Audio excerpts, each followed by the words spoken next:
우선 강의는 그 영등포 재개발 재건축 상담센터부터 자주 하는 질문이고요. 네, 이건 넘어가겠습니다.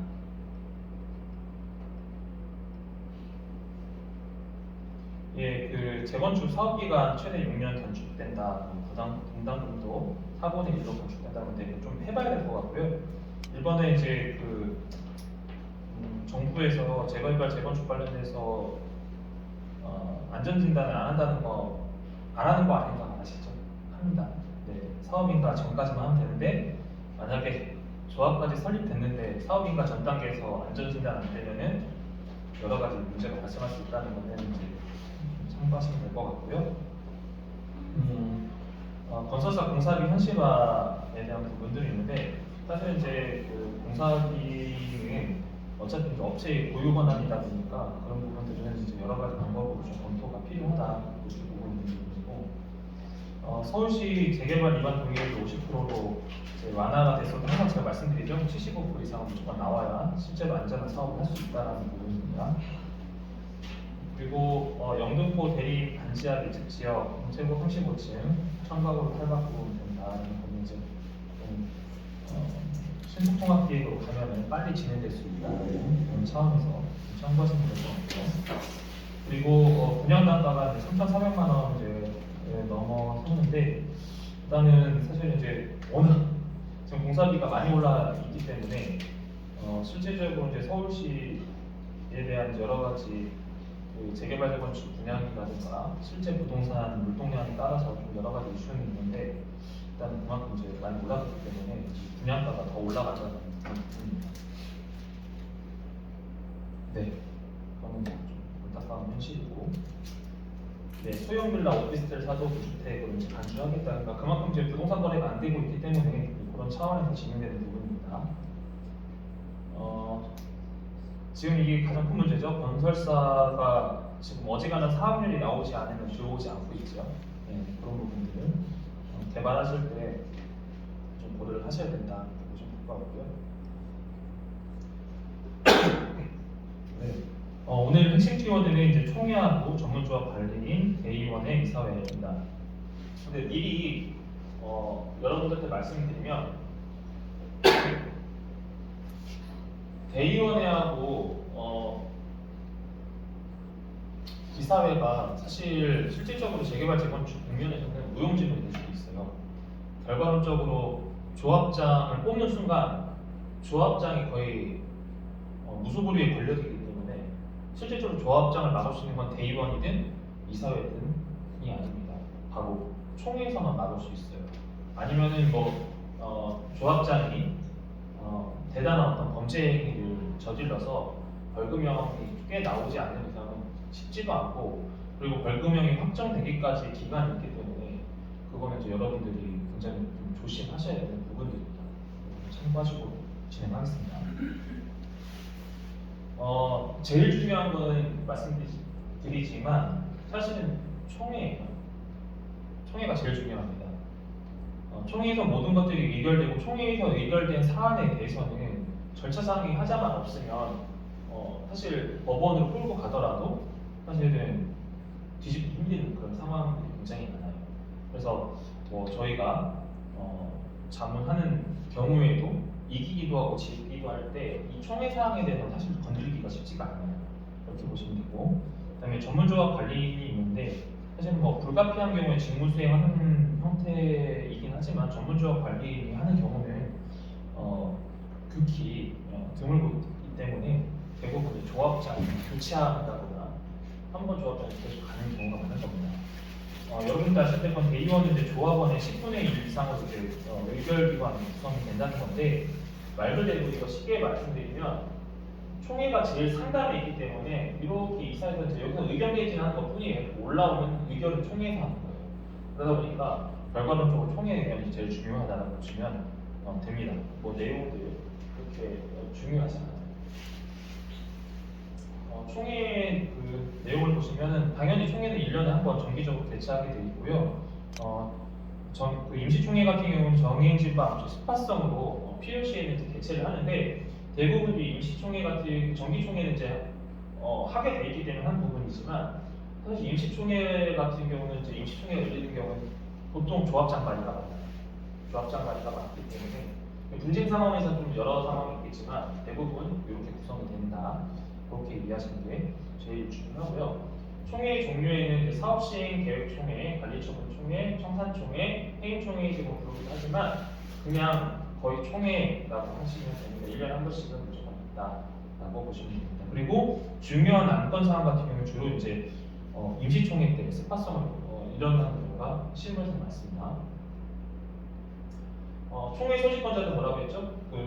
조합장, 조합장이 하거나 대부분 이제 발의자 대표론가 전문조합 관리인데 결과론적으로는 조합장 발의가 가장 많이 하는 형태예요. 그래서 이때 조합장에서는 지금 임시조합장이든 조합장 직무 대행자든 해서 조합장이 직접 소집하는데 조합장 직접 소집 이외에 할 수 있는 형태는 조합원의 5분의 1 이상 또는 대의원의 3분의 2 이상 요구하는 경우는 이제 소집이 되는데 이제 조합장이 이제 거부권을 행사하게 되면 또 이게 차입비를 늦어질 수 있거든요.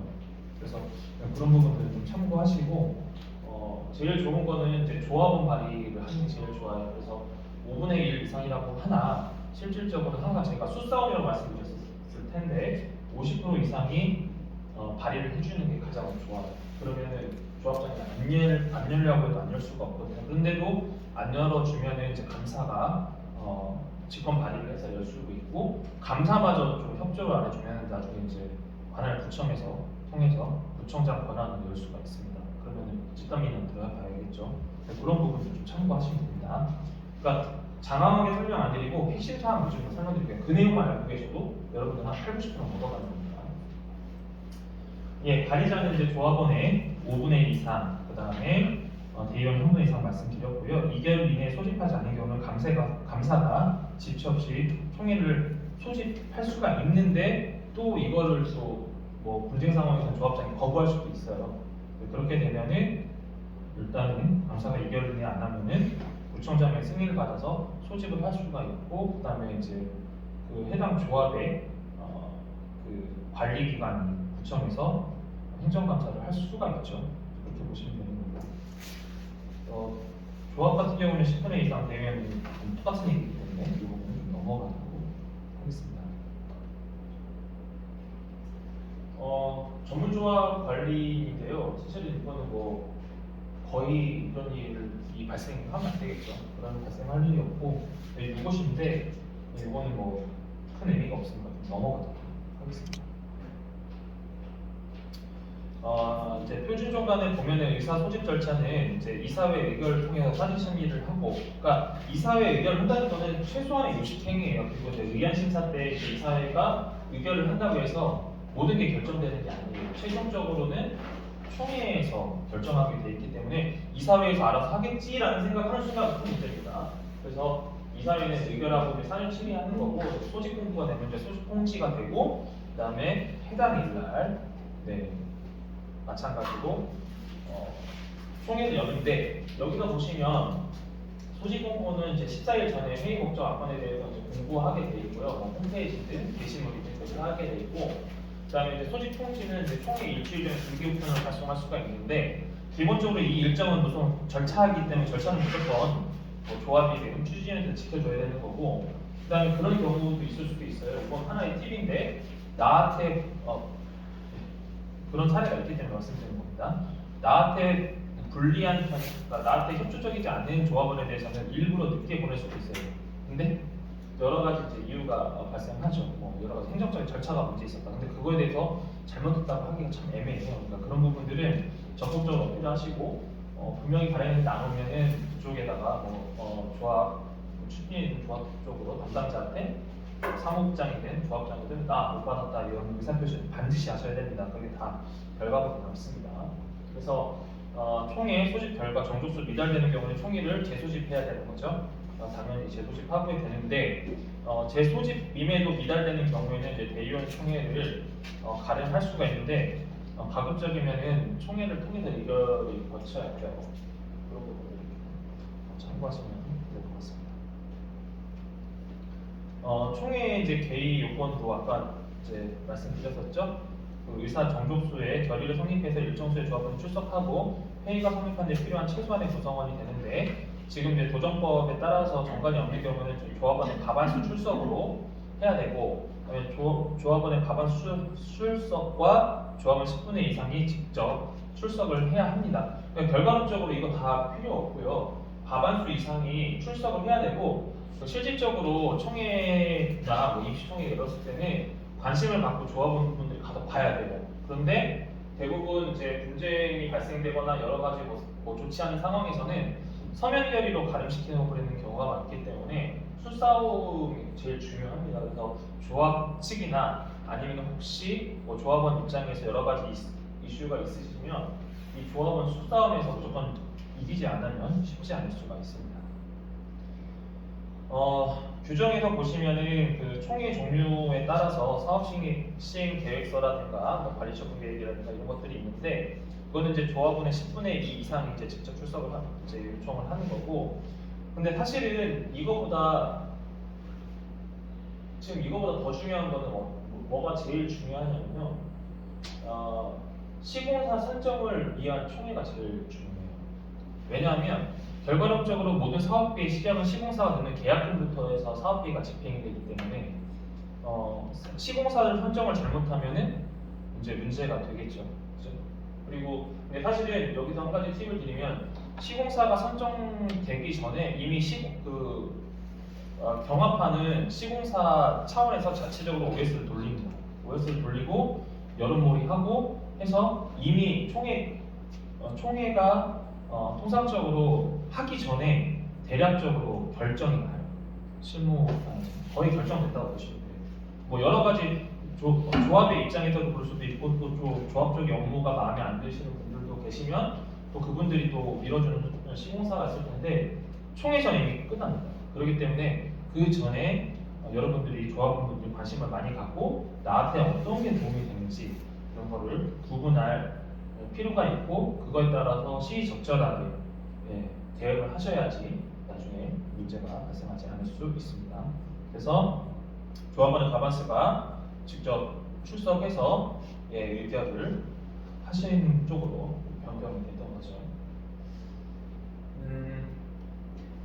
뭐 전문 조합원 관리된 부분은 이제 정관의 뭐 변경이라든가 그다음에 뭐 자금의 차입이라든가 근데 자금의 차입도 사실은 이제 동의를 뭐 전문 관리인이든 아니면 조합장이든 그 자금을 차입하게 되면 동의를 사실 받고 해야 되는 게 맞는데 근데 사실 그 자금 차입이라는 개념이 좀 애매모호해요. 그리고 당장 급한데 총회를 열 수 없는 상황이면은 이런 자금 차입에 대한 부분에 대해서는 정말 과하지 않은 이상은 그냥 실무에서 보면은 좀 유하게 넘어갑니다.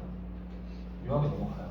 그렇기 때문에 자금 차입을 동의 없이 했어. 그래서 분쟁을 걸었어. 그랬을 때 그게 100% 잘못했다 보기에는 굉장히 어렵다. 왜냐하면 사실은 조합 측에서는 당장 사업비가 들어오기 전까지는 어떤 비용을 운영을 해야 되기 때문에 그런 부분들은 어느 정도 좀 융통성에 이제 재량의가 많이 적용이 된다라고 보시면 될 것 같아요.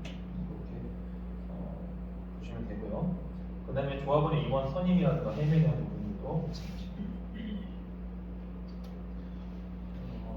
그거는 별로 중요하지 않을 것 같고요. 의결 방법인데 총회 의결을 하기 위해서는 이제 그러니까 출석한 조합원의 일정 수 이상의 이제 의결이 있어야 되는데요.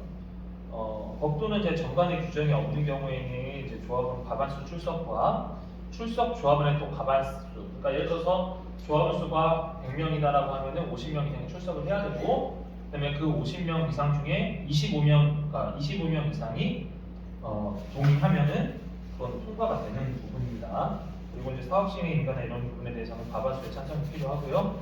그리고 정비 사업비가 10분의 1 이상 증가되는 경우는 조합원의 3분의 2 이상이 찬성이 되는 부분인데 사실은 이제 실질적으로 잘 운영되는 것도 잘 운영되는 조합 같은 경우는 잘 이대로 맞춰서 운영하기도 하지만 사실은 대부분 서면 결의로 끝나는 경우가 많아요.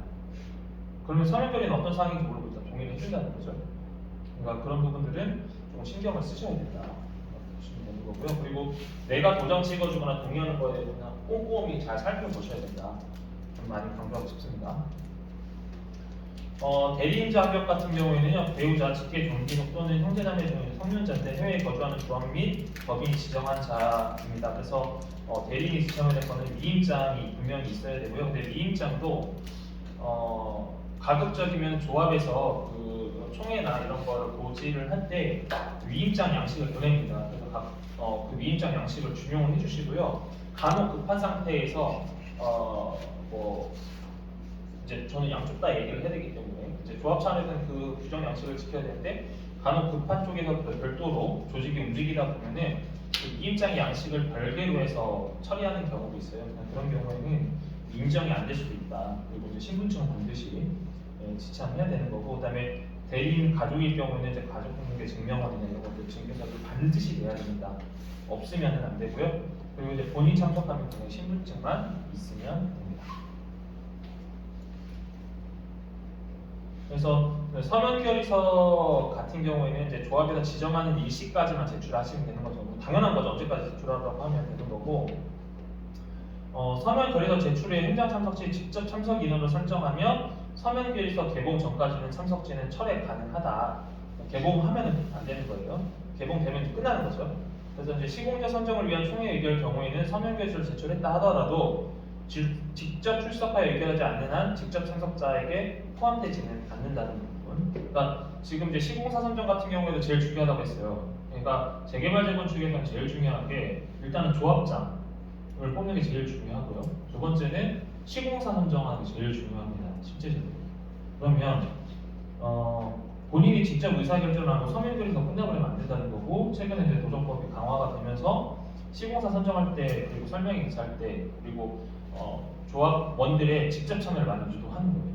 무슨 말씀인지 아시죠? 그만큼 이제 조합원의 권리를 보장해줬는데 참석을 안 하면 어떻게 된답니까? 본인이 권리를 보장받은 거를 행사를 안 했기 때문에 그거에 대한 본인이 타당한 책임을 지셔야 되는 겁니다. 그러면은 시공사 선정 총회를 할 때 그러면 조합원의 10분의 2가 직접 참석해야 된다는 건가요? 지금 그렇죠. 쉽게 말하면은 절반 이상은 직접, 그러니까 조합원 총회 때는 절반 이상 참석을 권고를 하고 있죠. 직접 참석을 권고하고 있죠. 직접 참석을 50% 해야 된다는 거죠? 시공자 선정 네. 직접 참석 50% 네. 맞아요. 직접 50%입니다. 참석 50%. 네, 50%입니다. 전에는 그렇게 안 해도 됐거든요. 얼마 전까지만 해도 네, 그냥 뭐 저희가 자문했던 것도 시공사 선정할 때 서면 결의서가 태반이고요. 네. 근데 지금은 그런 이제 서면 결의서 문제가 많죠. 왜냐면 연령들이 보통 이제 원도심 같은 경우 연령들이 많으신 분들이 계시기 때문에 뭔지 모르고 그냥 도장 찍으라고 하니까 OS가 찍으라고 하니까 찍고 그럼 서면 결의서를 OS로 해도 되는 거예요? 네? 실무에서는 OS가 받는다. 아, 서면 결의서를 OS로 받아도 문제가 없다고요? 그게 좀 문제가 없다고 할 수는 없죠. 없다고 할 수는 없는데 그렇게 받기 때문에 예. 그게 이제 그런 부분들을 잘 짚어내야 된다는 거죠. 서면 결의서를 우편으로 보내드리든지 이래야 되는 거 아닌가요? 우편으로도 보낼 수도 있고요, 인편으로도 보낼 수 있어요. 인편으로 보낼 수도 있어요. 정관이나 시행 네. 규정에 네. 서면 결의서가 어떻게 도착을 해야 된다는 규정이 있어요. 네, 인편으로 보내고 아니면 뭐 대면에 보내기도 하고 하는데 어쨌든 제일 중요한 건 시공사 선정에 그런 문제가 있기 때문에 제일 중요한 시공사 선정에 대해서는 직접 참석을 이제 공부하고 있는 거죠. 해야 된다라고 하는 거고. 그래서 이제는 이제 서면 결의서로 대체하기가 조금 제한이 되는데 그런 것도 좀 하시는 거예요. 그래서 또 한 가지 서면 결의서에 대해서 궁금한 게요. 총회에서 서면 결의서를 그 전날까지 제출하게 돼 있잖아요. 근데 그걸 추진위원회에다가 하잖아요. 그럼 추진위원회 서면 결의서가 몇 장 들어왔는지 그걸 알 수는 없잖아요. 추진 몇 장 들어있는지. 추진위원회 그 전날까지 몇 장 들어왔다. 네, 그거를 주민들이 알 수는 없잖아요. 그렇죠, 당연히 그렇죠. 그런데 그게 어떻게 보면 효력이 제대로 있다고 할 수 있나요? 그런데 그래서 이제 그런 경우에는 이제 이런 경우가 많죠. 그러니까 서면 결의서를 이제 하게 되면은 본인들이 등기를 보내거나 그러면 이제 영수증이 첨부가 되는 거잖아요. 예. 근데 거기서 예를 들어서 서면 결의서 누락시켜 버리면은 이제 절차상에 하자 볼 수 있는 거니까 제가 봤을 때는 이제 선생님의 질문은 현장. 분쟁 국면에서 말씀하시는 것 같은데. 아니 네. 그렇지 이제 뭐 서면 결의서 제일 문제가 많다고 하니까 근데 사람들이 서명결의서를 추진위원회에 그냥 인편으로 보내버리면 그럼 추진위원회에서 뭔가 이렇게 통상적으로 이제 조합 추진위원회나 조합 차원에서 서명결의서를 받게 되면 임명서에다가 체크를 해놓긴 하거든요. 아 임명부 네, 체크해놔야 돼. 이 사람은 뭐 직접 참석할 건지 뭐 물어보는 경우도 있고, 안 물어보면은 서명결의서 보면 그거 다 체크를 해놓으면 뭐 보여달라고 할 수 있죠. 근데 이제 그런 부분이 되게 어떻게 보면 그거를 그러면은 그날 가서 정보국에 청구해달라고 그러면 안 해줄 거 아니에요. 서명결의서 원래 오늘까지 몇 점 들어왔나 이러면 그렇게 되면 아 정보국에 청구 15일 뒤에 해주겠다 이렇게 되면 너무 웃기는 거 아니에요 이게? 근데 15일 뒤에 한다고 하더라도 예, 그러면은 사실은 결과가 바뀔 수도 있는 거잖아요. 만약에 이제 서명결의서가 뭐 오늘이 내일이 총회인데 오늘까지 10장 들어왔는데 이게 아니에요. 그거는 선생님이 너무 과하게 좀 말씀하시는 것 같고, 결과가 바뀔 수가 있죠. 근데 오픈을 안 하면 예를 들어 서명결의서가 도착했는데 그게 없는 것처럼 했다면 절차상의 하자기 때문에 100% 가는 거고, 아니면은 어쨌든 그 표가 찬성이든 반대는 측에서 뭐 찬성보다 반대가 많을 수도 있고 반대가 찬성보다 많을 수 있는 거니까 그거는 그거에 맞춰서 가는 거니까 그건 뭐 절차상의 하자의 문제이기 때문에 그렇게까지는 뭐 고민하실 필요는 없는 거고, 뭐 문제가 있어 보이면 정보공개 청구할 필요는 있는 거죠. 그리고 어차피 현장에서 확인을 합니다. 개봉을 하게 됩니다. 그렇게 해서 만약에 뭐 내게 누락이 됐다 그러면 누군가는 얘기를 하죠. 내 거 왜 없냐, 뭐 다른 사람이 왜 이 사람이 냈다고 하는데 이 사람 거 왜 없냐 이제 물어보는 건데, 사실은 뭐 일반적인 상황에서 서명결의서 개수를 막 확인해달라고 하는 경우는 거의 없어요. 서명결의서를 네, 그렇죠. 서명결의서를 잘 되고 있으면 서명결의서 몇 부가 들어왔는지 그렇게 중요하지 않거든요. 네, 그래서 사실은 이제 뭐 서명결의서를 직접 확인하겠다는 경우에는 뭔가 조합에 불만이 있는 경우를 제외하고는 잘 확인 안 하죠. 이렇게 보시면 되고, 뭐 누가 서명결의서 제출했다 뭐 그런 얘기까지 직접적으로 하지 않고 있기 때문에 사실은 뭐 그런 상황이 아닌 이상은 뭐 근데 확인하는 대부분의 거죠. 경우 보면은 무슨 서명결의서가 거의 100%고 현장 참석하는 사람 별로 없지 않나요? 별로 10% 정도 10%가 되는지 모르겠는데 거의 보면 서명결의서가 많아서 그래도 이제 현장 참석하는 경우는 그래도 20-30%는 높고요. 근데 총회 같은 경우하고 추진위원회하고는 또 틀리는 건가요? 서명결의서 내용이? 아니면 뭐 여러 가지 절차상으로는 이제 뭐 추진위원회 단계에서 이제 조합법을 추진위원회를 저걸 하려고 그러면은 직접 참석이 몇 프로 이상은 돼야 되는데 이런 항목은 없지 않나요? 직접 참석률은 예. 어차피 지금 조합원 수의 뭐 과반 이상은 무조건 참석을 어떤 식으로든 해야 되기 때문에 추진위원회 같은 경우에도 어차피 공식적으로 이제 그러니까 운행이 되려면 예. 어쨌든 50% 이상은 무조건 참석이 줘야지 출범할 수가 있는 거잖아요. 그게 아니라 추진위원회가 구성이 돼서 이제 추진위원회 성립이 됐는데 추진위원 회의를 해야 되잖아요. 네. 그래서 추진위원 회의를 할 때 그때 이제 사람들이 직접 참석하지 않고 전부 서명결의서로 낸단 말이에요. 그럴 경우에는 직접 참석은 안 해도 된다는 거잖아요. 서명결의만 하면 된다는 거죠. 서명결의로 가능하죠. 근데 추진위원회 단계에서 예, 예. 총회를 열 총회? 경우가, 그러니까 이제 추진위원회 총회를 여는 경우가 언제냐면 거의 대부분 1년에 한 번씩 하는 거죠. 아니요, 추진위원회 단계에서 이제 총회를 여는 단계가 주로 언제냐면 조합 설립할 때예요. 조합 설립할 때 추진위원회 열기 때문에. 근데 추진위원회가 보통 그 기간을 짧게 가져가려고 하는 거죠. 그게 그 문제가 질문이 아니고요. 이제 보통 보면은 추진위원회라고 열잖아요. 추진위원들만 100명 뭐 이렇게 모아가지고 열잖아요. 네. 그때 이제 그 서명결의서도 대부분 가름하지 않냐는 거죠. 그때는 현장 그 추진위원회에 몇 명 이상 참석해야 된다 이런 규칙이 추진위원회가 100명이라고요? 추진위원들만 있는 그게 추진위원회가 100명이 아니라 사람들이 한 500명 된다 그래도 그 중에서 추진위원을 뽑잖아요. 네. 그리고 그 추진위원회를 추진위원들을 뽑잖아요. 그러니까 그 추진위원회가 추진위원회를 소집을 하잖아요. 총회 가기 전에. 네. 그러면은 그때 이제 소집할 때 그 현장에 참석하는 사람은 하나도 참석 안 해도 되는지, 아니면은 그 추진위원 중에 10%는 뭐 현장 참석해야 되는지, 아니면 서면으로 다 가름이 되는지 그걸 물어보는 거거든요. 거거든요. 그러니까 추진위원회에서 예, 예. 추진위원회에서 위원들의 회의를 여는데, 그렇지, 그게 그러니까 추진위원회잖아요. 그때 뭔가 의사결정을 할 때 예, 이제 그럴 경우에 몇 명이 참석해야 되냐? 실제로 현장에 몇 명. 현장 참석? 운영 규정에 있을 텐데. 네. 그 어차피 내부 규정을 만들기 때문에 그 내부 규정에 따라 틀리는 거예요. 그러면 표준 무슨 표준 규정? 운영 규정도 있어요. 표준 운영 네. 규정에는 몇 명으로 돼 있나? 그건 확인을 해서 따로 알려드릴게요. 지금 네. 강의 시간이니까. 네, 확인해드릴게요. 예. 제가 그것까지 다 기억을 못 하고 있어서 그건 말씀을 드릴게요.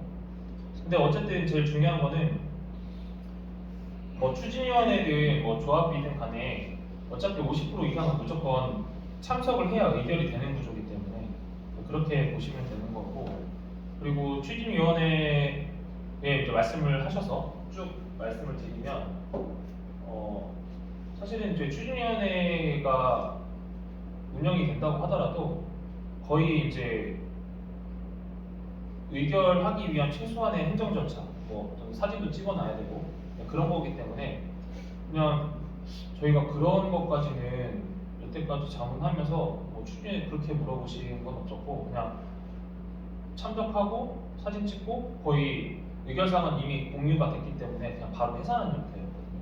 그렇게 하고 회의로 남겨놓고 그런 구조로 가고 있어서 그 부분은 저희가 한번 확인을 해드릴게요. 네, 한번 확인을 해주시고, 네, 총회를 참석할 수 있는 대상으로는 이제 조합원과 공유 조합원인데, 사실은 이제 그 조합원은 뭐 당연히 참석을 하셔야 되는 거고요.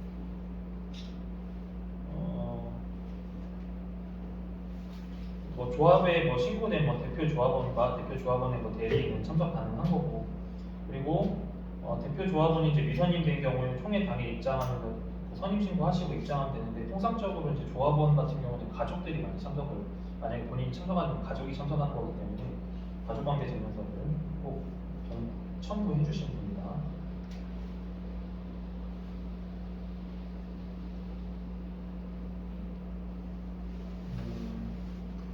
서민 결의서 같은 경우에는 이제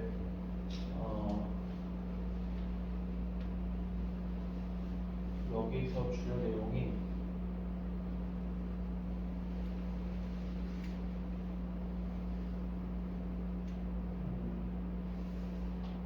일단은 기본적으로 서면 결의서 같은 경우는 좀 내용이 뭐 이 내용이 중요한 게 아니라, 서면 결의서 같은 경우에는 그 조합이든 추진위원회 차원에서 제출하는 그 양식을 준용을 해달라, 그런 걸 좀 강조하고 싶어요. 근데 여기서는 뭐 그 내용이 딱히 뭐 크리티컬한 건 없어서 네, 그렇게 보시면 될 것 같고요. 대의원, 네, 대의원회가 두는데 사실은 이제 대의원도 뭐 서두에 말씀드렸지만 사실 권한이 크게 없어요. 의결사항을 제외한 뭐 대행하는 게 의결기관이라고 하는데, 물론 이제 나중에 정관상에 아까가 뭐 예를 들어서 내부 정관으로 해서 뭐 대의원에서 뭐 다른 사항에 대해서 의결 권한을 정관안에 둘 수도 있긴 있는데, 사실은 이제 사실 그런 큰 의결 기관은 아니고 최종적으로는 총회에서 최종 의결을 해줘야 되는 상황이기 때문에 뭐 조합원의 10분의 1 이상을 구성한다, 그 정도로 보시면 될 것 같아요. 그래서 대의원의 역할은 조속한 의사결정, 그러니까 조속한 의사결정인데 어떤 뭘 결정하는 건 아니고, 일단은 이제 회의가 진행이 되기 때문에 거기에 일단은 안건이라든가 심사해야 되는 그런 내용을 할 수 있고요. 조합의 업무 집행, 감시 및 견제를 하는 게 이제 고유의 권한이긴 하나, 실질적으로는 보통 대의원들도 본인이 지원하지 않는 이상 향후 이제 조합을 운영할 사람들이 추천을 해버리기 때문에 내가 그쪽하고 상관관계가 없다고 치더라도 대의원으로 활동을 적극적으로 좀 권장을 하는데, 통상적으로 이제 대의원은 뭐 본인이 지원하는 경우보다는 어느 정도 사전에 만들어서 들어가는 경우가 좀 있어요. 그러니까 그런 부분들은 조금 참고를 하셨으면 좋겠어요. 그런 일이 발생하지 않도록.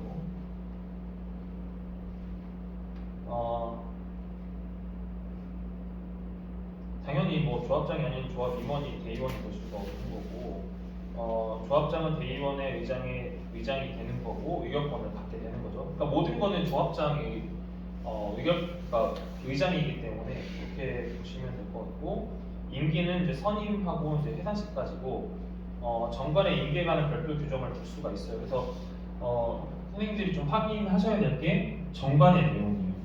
그러니까 기본적으로 이제 표준 정관이 있기 때문에 표준 정관을 준용하지만 거기에 따라서 조금 이제 법이 제한하지 않는 이상은 어쨌든 제한 행위가 일부 적용이 되는 부분들이 있기 때문에 표준 정관 구성하실 때 좀 관심을 갖고 보셔야 됩니다.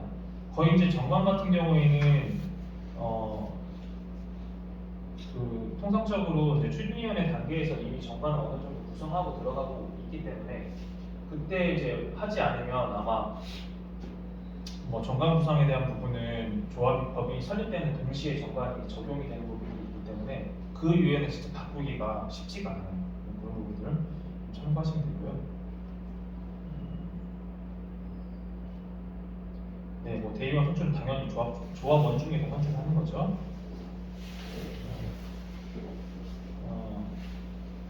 네, 조합장도 대의원 회 의장이긴 하지만 당연히 대의원이고요. 대의원이 구성이 했는데 예를 들어서 이제 100명 중에 10명을 구성을 했는데 대의원이 빠지면은 당연히 총회를 통해서 네, 인원을 채워야 되고요.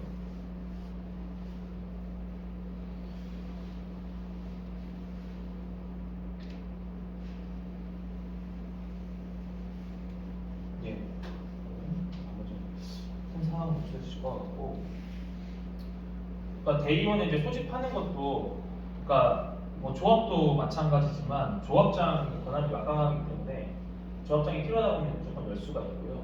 그리고 이제 해당인은 15일 이내 소집이 가능하고 또는 조합원의 10분의 2 이상이 대의원의 목적을 제시하거나 이제 요청하는 경우, 그리고 대의원의 3분의 2 이상이 회의 목적에 제시하여 이제 소집하는 경우인데 사실은 지금 요 우한 같은 경우에 대의원회가 자체적으로 회의를 열 가능성이 크게 없어요. 네. 아까도 말씀드렸지만 여러 가지 이제 문제의 상황이 발생했을 때만 여는 거지 거의 자체적으로 누가 안건을 제시하거나 여는 경우는 거의 없다고 보시면 될 것 같습니다. 이렇게 보시면 되고.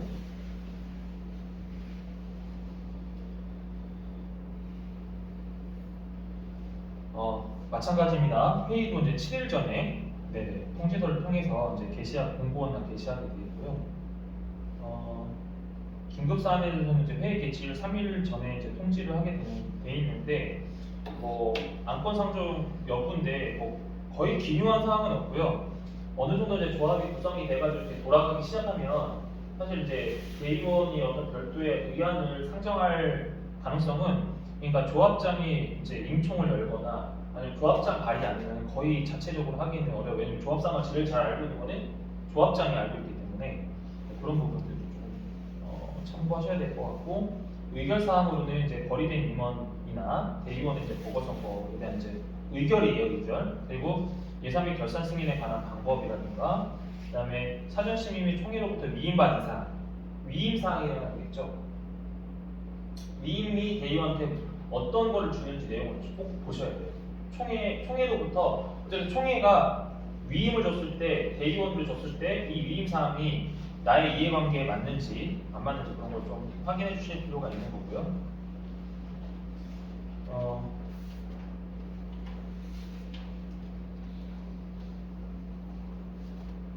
네, 그리고 총회가 대행할 수 없는 게 그렇죠? 제일 중요한 것은 정관의 변경, 당연히 안 되고 아까 말씀드렸죠. 요거는 꼭 기억하셔야 돼요. 그러니까 이건 무조건 총회에서 해야 돼요. 정관의 변경하고 자금 차입에 대한 부분하고 예산, 그죠? 그다음에 계약에 대한 거, 시공사 설계자 이거 감정평가 법인하고 정비관리 전문하고 선정하는 거 이건 당연히 총회에서 결정되는 부분이기 때문에 제일 중요하고 사실은 이제 서두에 말씀드렸던 것처럼 이 중에 그래도 제일 중요한 거 좀 두 개만 뽑아나가면은 정관 변경과 시공사 선정. 네, 시공사 선정이기 때문에 좀 참고하시면 될 것 같습니다.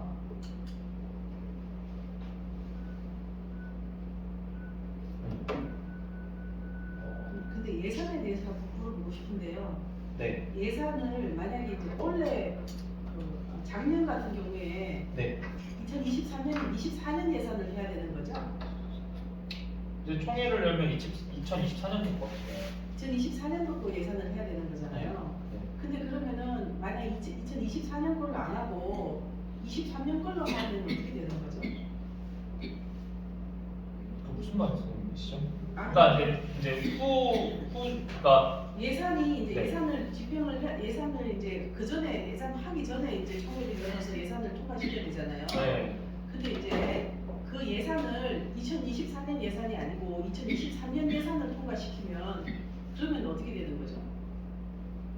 그럼 준 예산으로 그냥 2023년에 준해서 24년을 운영해야 되는 건가요? 일단은 기본적으로는 이제 예산안 심사 같은 경우에는 차년도에 대한 예산안 심사하는 것 같고요. 예. 근데 이제 예를 들어서 초기에 예산을 이제 설정을 했는데 예. 이제 막상 업무를 수행하다 보니까 예산이 이제 뭐 추가적으로 사용되는 부분이 있잖아요. 예. 그런 거는 이제 감사하는 차원, 보고하는 차원에서 할 수는 있죠. 2023 절차상의 문제가 없다면. 2023년 예산으로 예, 할 수 있어요. 근데 그러면은 2024년 예산 안 하고 23년 예산만 해도 되는 거예요? 그렇게 2023년 예산안을 2023년 12월에 가서 2024년 예산으로 해도 되냐는 거죠. 그건 당연히 안 되죠. 그러면은 2024년 예산이 지금 안 잡혀 있잖아요. 네. 그럼 2024년에는 어떻게 예산을 집행해야 되는 거예요? 2024년도 예산 같은 경우는 이제 추진위원회에서 이제 비용 사용에 대한 부분이 이제 계획이 대략적으로 나오잖아요. 그러면 그 기간, 그러니까 그 기준으로 이제 예산에 대한 이제 사용 계획을 보고를 하는 거죠. 아니 근데 예산안을 2023년 예산안 잡아도 그거를 가지고 준용을 해서 2024년을 운영할 수 있는 건가요? 그것도 정관에 따른가? 아니요, 그거는 너무 많이 가시는 것 같은데? 아니 예를 우리 지금 들어서 그렇게 했어요. 그러니까 그거는 내부적인 거고, 예를 들어서 이제 2023년도에 내가 이제 1억을 쓰겠다 했고, 예. 그 1억으로 내년도에 해도 돼요. 예. 계획이잖아요. 예. 그죠? 예. 계획이기 때문에 이제 계획 보고를 하는 거고, 예. 근데 이제 계획 보고를 하지 않은 상태에서는 마음대로 쓸 수는 없죠. 네.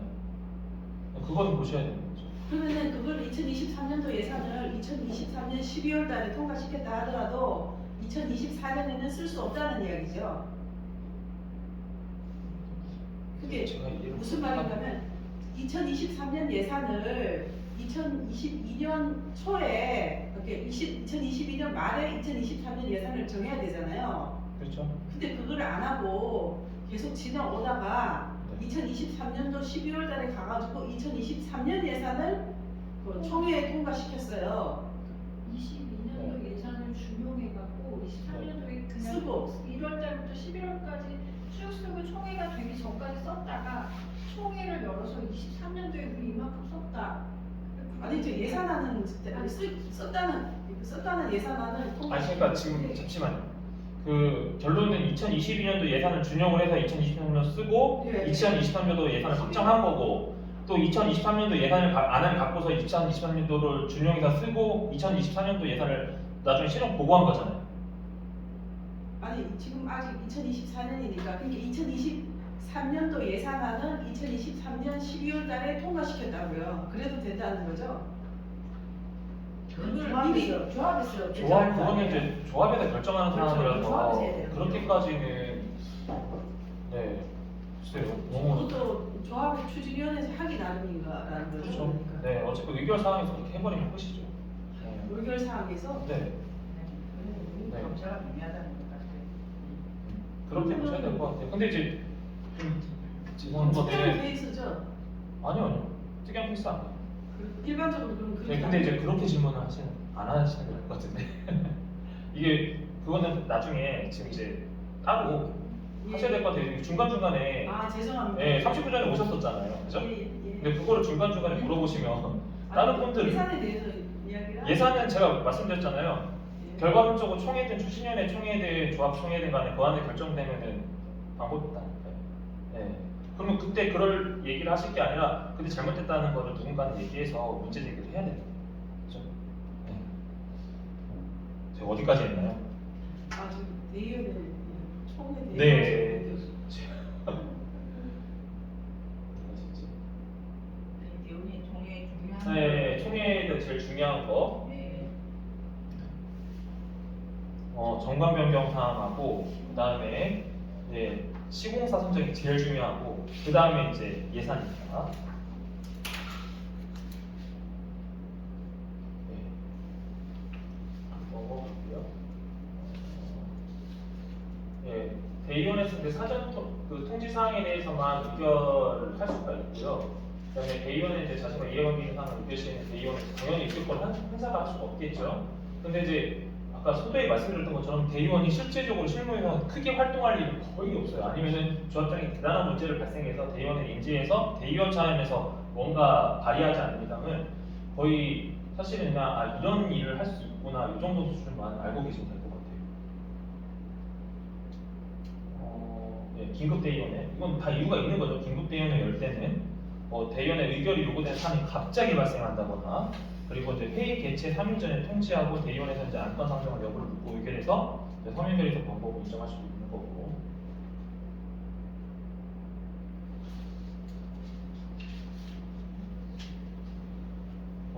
예, 이사회입니다. 사실은 이사회도 사실 조합장하고 거의 연결된 부분들이 많기 때문에 이제 보통 이제 조합장 이사회도 더 효력이 사실은 없어요. 실제로 결국 이제 조합장이고 아니면 추진위원회 단계에서 추진위원회 이제 임원을 하셨던 분들 있잖아요. 그분들이 대부분 이제 조합장하고 이사 감사가 되기 때문에 하고 이사회도 이사수에 3명 이상, 감사수는 1명 이상으로 하게 돼 있는데. 근데 이제 뭐 초과하면 이제 이사 5명 이상 규정을 한다고 하는데 감사에게도 이사회 개최 통보를 해서 참석하도록 하고 사실 이사회에서도 의견 상정 말고는 딱히 어떤 직무에 대한 권한이 거의 없다라고 보시면 될 것 같아요. 실제적으로 사무 집행을 이제 하게 여기는 이제 조합이 설립된 상황에서 이사회가 조합의 예산이라든가 통상 업무에 집행을 하는 거고. 총회의 대의원의 안건, 이제 상정 안건에 이제 심의를 하는 거고 업무 규정, 조합 내부 규정이나 재정이나 재정안에 대해서 관한 사항을 하고 있는 건데 사실 이 내용만 봐도 썩 중요한 업무들은 거의 없어요. 그냥 의안만 심사를 하는 거고 최종적으로 다 총회에 붙여버리기 때문에 사실은 이사들도 마찬가지로 말인사지 사실은 크게 할 게 없다 이렇게 보시면 될 것 같고 이사회는 이제 대리 참석하거나 서면 참석은 당연히 지금 안 되는 거죠. 이사회는. 근데 그 최종적으로 어쨌든 추진위원회에서 이제 조합법이나 설립돼서 등기를 쓸 때는 당연히 이사들의 무조건 도장 다 들어가요. 100% 다 들어가야 됩니다. 이사회 다만 그런 형태가 제일 중요한 거예요. 이사회 전원이 참석을 해야지 의결이 이제 되는 부분이기 때문에. 근데 이제 구성원의 과반수가 당연히 개의할 때는 이제 출석을 하는 거고 출석 구성원의 과반수 찬성에 따라서 진행되는 건데 일단은 뭐 서면에 뭐 의안 출석이나 의결권 행사는 뭐 조합이 이제 정하는 다 이제 정관에 의해서 이제 진행되는 부분이다 보니까 그렇게 보시면 될 것 같고 구성원에 이제 자신과 관련된 사항이 당연히 이건 뭐 당연한 얘기고요. 여기서 보실 게 이제 감사가 이제 진술할 수는 있어도 의결권이 없어요. 그래서 사실은 감사가 사실 이게 좀 더 도정법에 관련돼서 강화가 된다고 하면 저는 개인적으로 감사 스스로가 조합장이나 뭐 어떤 이사회나 어떤 대의원의 비위가 발생돼서 감지했을 때 조합 총회를 소집시킬 수 있다는 항목이 들어간다고 저는 개인적으로 보는데 사실 그런 건 없어요. 사실 좀 무용지물이죠. 예, 이 정도로 좀 보시면 될 것 같고 제일 중요한 게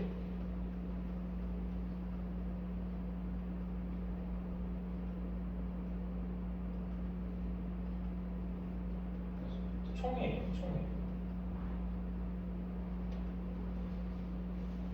이 총회가 제일 중요해요. 총회에서 모든 것이 결정되고 총회에서 의결된 사항에 대해서는 나중에 절차상에 하자만 없다면 그거에 대해서는 못 건드려요.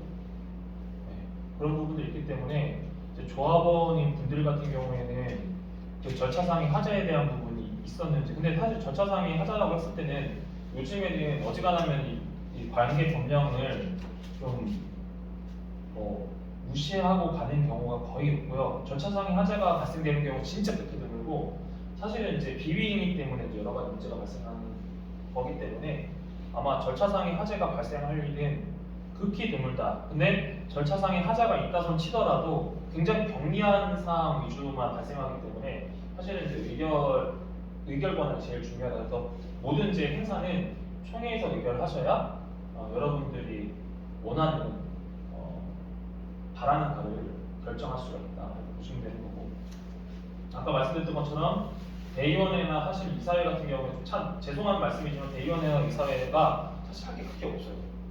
이것도 어차피 이사회는 거의 조합장이 구성된 초기의 임원들로 거의 구성이 되기 때문에 사실 뭐 조합장이나 이사회는 거의 동일하다 보시면 되는 거고, 대의원도 거의 추천을 해요. 추천해서 이제 추천한 사람이 이제 물론 자신이 이제 하긴 하지만 거의 조합장, 이사, 대의원은 거의 큰 범주에서는 한 팀이 될 수밖에 없는 구조예요.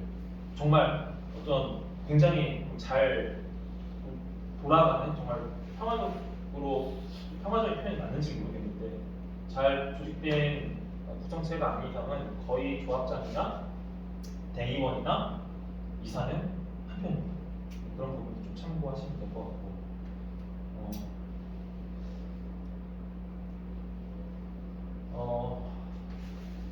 이거는 이미 앞에 설명드렸고,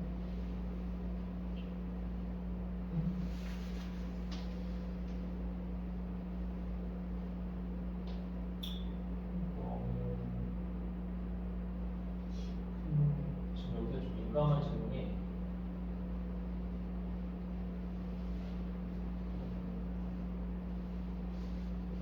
네.